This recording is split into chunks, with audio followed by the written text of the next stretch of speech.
Praise the Lord everyone. Good morning. Today Jesus Army Fellowship Word of God. ஏசாயா 45 அதிகாரம் 4 வெண்கல கதவுகளை உடைத்து இரும்பு தாழ்பால்களை முறித்து அந்தகாரத்தில் இருக்கிற பொக்கிஷங்களையும் ஒளிவிடத்தில் இருக்கிற புதையல்களையும் உனக்கு கொடுப்பேன். நான் என் தாசனாகிய யாக்கோபின் நிமித்தம், நான் தெரிந்து கொண்ட இஸ்ரவேலின் நிமித்தமும் நான் உன்னை பெயர் சொல்லி அழைத்து நீ அறியாதிருந்தும் உனக்கு நாமம் தரித்தேன்.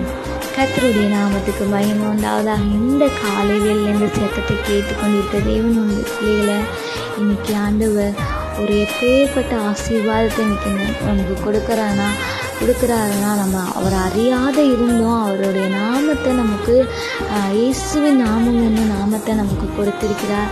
அது மட்டும் இல்லை, வெண்கல கதவுகளை உடைத்து இரும்பு தாழ்கால்களை முறித்து நமக்கு என்ன அதிலிருந்து கொடுக்குறாருன்னா பொக்கிஷங்களையும் புதையல்களையும் இந்த நாளில் நமக்கு கொடுக்கிறார்.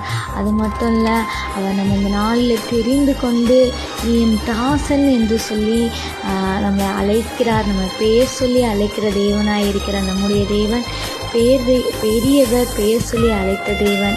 இந்த தேவனை நம்ம என்றைக்கும் மறந்து போய்விடக்கூடாது. ஆமென்.